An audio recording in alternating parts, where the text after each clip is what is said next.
شروع اللہ کے نام سے جو بڑا مہربان اور نہایت رحم فرمانے والا ہے۔ جن کا حضرت محمد صلی اللہ علیہ وسلم سے ملاقات کا واقعہ۔ مکہ مزمہ میں ولید نامی کافر رہا کرتا تھا۔ اس کا ایک سونے کا بت تھا جس کی وہ پوجا کیا کرتا تھا۔ ایک دن اس بت میں حرکت پیدا ہوئی اور وہ کہنے لگا، لوگوں، محمد اللہ کا رسول نہیں ہے، اس کی تصدیق مت کرنا، معاذ اللہ۔ ولید بڑا خوش ہوا اور باہر نکل کر اپنے دوستوں سے کہنے لگا، مبارک ہو، آج میرا مبوت بولا ہے اور صاف صاف اس نے کہا کہ محمد اللہ کا رسول نہیں ہے۔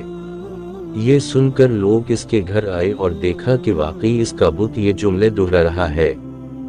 وہ لوگ بہت خوش ہوئے اور دوسرے دن ایک عام اعلان کے ذریعے ولید کے گھر میں ایک بہت بڑا اجتماع ہو گیا تاکہ اس دن لوگ بت کے منہ سے وہی جملہ سنیں۔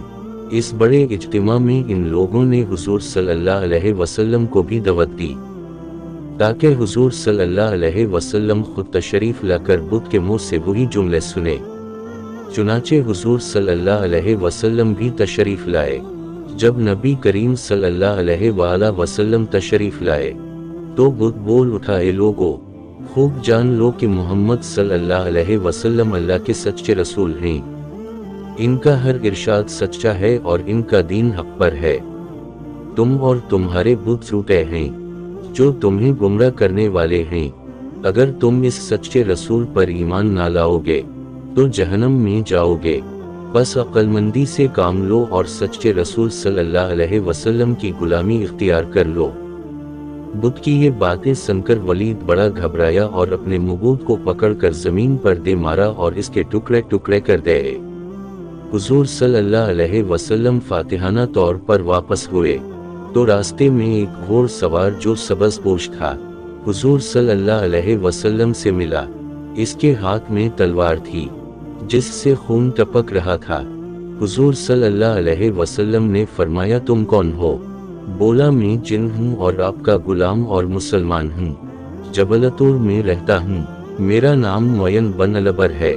میں کچھ دنوں کے لیے کہیں باہر گیا ہوا تھا، آج گھر واپس آیا تو میرے گھر والے رو رہے تھے۔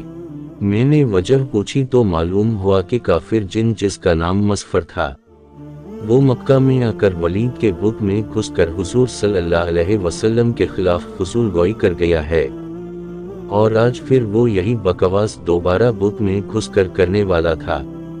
اس سے پہلے وہ آپ کے متعلق بکواس کرتا، یا رسول اللہ صلی اللہ علیہ وسلم، مجھے سخت غصہ آیا، میں تلوار لے کر اس کے پیچھے دوڑا اور اسے راستے میں قتل کر دیا۔ پھر میں خود ولید کے بت میں گھس گیا اور اب جو کچھ کہا میں نے کہا۔ حضور صلی اللہ علیہ وسلم نے یہ قصہ سنا تو بڑی خوشی کا اظہار کیا اور اپنے اس جن غلام کے لیے دعا فرمائی۔ بحولہ کتاب جامع المعجزات۔ اگر آپ کو یہ واقعہ پسند آئی تو برا کرم ہمارے چینل کو سبسکرائب کریں، ویڈیو کو لائک کریں اور دوسروں کے ساتھ شیئر کریں تاکہ زیادہ سے زیادہ لوگ اس سے فائدہ اٹھا سکیں۔ اگلی ویڈیو تک اللہ حافظ۔